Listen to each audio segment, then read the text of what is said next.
Hi everyone, it's Rachel back with the Shades of Orange, and today I'm here to do a spoiler-free review of Ready Player 2 by Ernest Cline. Now, I'm saying spoiler-free because I will not spoil the plot events of this current book, but I am going to be filming this with the assumption that if you're watching this, you have previously read Ready Player 1 or at least have seen the movie. So I will just say that I listened to this on audiobook through my library, so I did not receive a review copy, but regardless, my opinions are always my own. And this is the book that I went into with tempered expectations, which I am going to be talking about a lot in this video.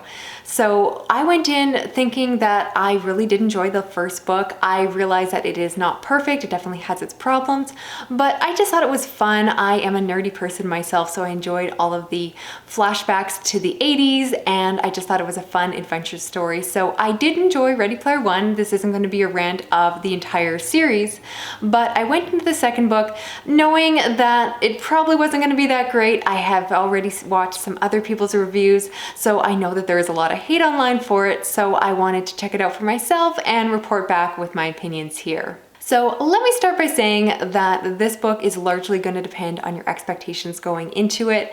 And I do think that if you're expecting something amazing, if you're expecting something you've never read before, you're going to be disappointed.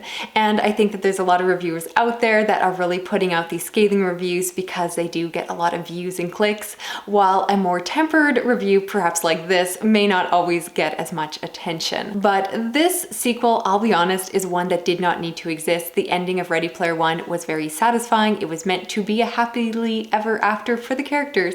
And because of that, the author ran into an issue, which I've seen before in sequels that are written after the fact, is that they basically have to undo their happily ever after and create problems where they weren't necessarily problems before.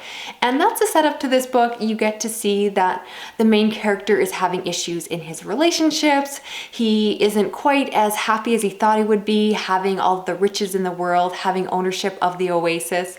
And again, you're kind of setting it up so that the character once again needs to have growth and needs to overcome those obstacles and get back together with their friends in order to complete a quest. And that's the next thing I do want to mention, is that in terms of narrative plot, this one basically went beat for beat through the same narrative plot points that were covered in the last book. So you have a quest and you get to see the different progressions that you saw in the first story happening again. So definitely not very original. However, if you are going to this book just looking to be re-immersed in the world, just looking for more fun, more adventures, I personally really like the quests themselves. I really enjoy stories that involve puzzling and Easter egg hunting and all of that. So for me, I found those elements to be relatively satisfying. They are similar but different. And I do want to acknowledge again, because I listened to the audiobook, that it was of course narrated by Whedon, who is one of my all-time favorite narrators.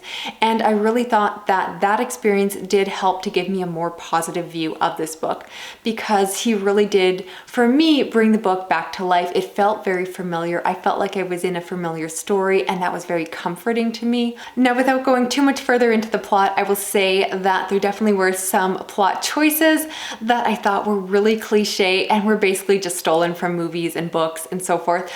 I will acknowledge that the characters did recognize this and acknowledge it on the page. So they said, this is happening just like in this movie and that movie and that movie. And so the author is very aware of the fact that he is not drawing his own creative ideas, but really pulling from other sources. And so I do at least appreciate that he's not pretending to be original when he's really not.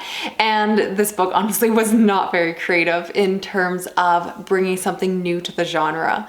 So I did kind of roll my eyes at places. The villains of this book were very stereotypical. They were very flat, as they kind of were in the last one, let's be honest. And this book is just really about the friends getting back together and reuniting the group. And you know where it's going, and it was very predictable, but I enjoyed it for the most part. I gave it 3.5 stars, rounded down to 3 on Goodreads. And I do want to briefly address two of the main criticisms I've seen on other people's reviews. The first is that I've seen people criticize the fact that this book is not appropriate for children, and that makes me question why they thought the first book was appropriate, because first off, it was always marketed as for adults, certainly I will acknowledge it has a lot of crossover appeal for YA, and I do know both parents and teachers who have read this to their students and children, but they will acknowledge that while they may have read these books with their kids, they also had to skim over a lot of parts. There's definitely a lot of vulgar language, a lot of sexuality, and that continues on in this book. So for those of you that are saying this book is no longer appropriate for children, I question whether or not you actually thought that Ready Player One was appropriate, or whether or not you're forgetting certain details. So I will basically ignore that criticism altogether. And I also want to acknowledge that there has been a lot of criticism of how this book handled queer representation, specifically around a transgendered character. And I do not want to dismiss those whatsoever, but what I want to acknowledge is the fact that the author is really recognizing the validity of transgendered people and really trying to draw a very inclusive future. However, he does so in a very awkward and clunky way. I don't think he's very articulate in terms of expressing those ideas. And he wrote the passages that are getting passed around on Twitter and Reddit through the lens of a very awkward, sexually insecure teenage boy, and that really shows. So I found this to be cringy, but not terrible. This is not a J.K. Rowling situation where you have an author putting a terrible agenda out there. Instead, I do really believe that Ernest Cline believes what he is saying on the page and is really trying to make his book more inclusive, specifically addressing the places in his last book that could have been done better. I just don't think it was done very well, and I'm surprised that given the popularity of the series that the editors didn't go ahead and kind of smooth that over for him, but instead they seem to have left him for his own devices. And so again, I'm not saying that this is an amazing representation. I would not include this book on a list of queer science fiction books, but I do think that the intention was there to make this book very diverse and inclusive, and it just wasn't done particularly well. It wasn't very nuanced. But I will, of course, always refer to those that are in the trans community to speak to the book further, because I don't want to overwrite their opinions whatsoever.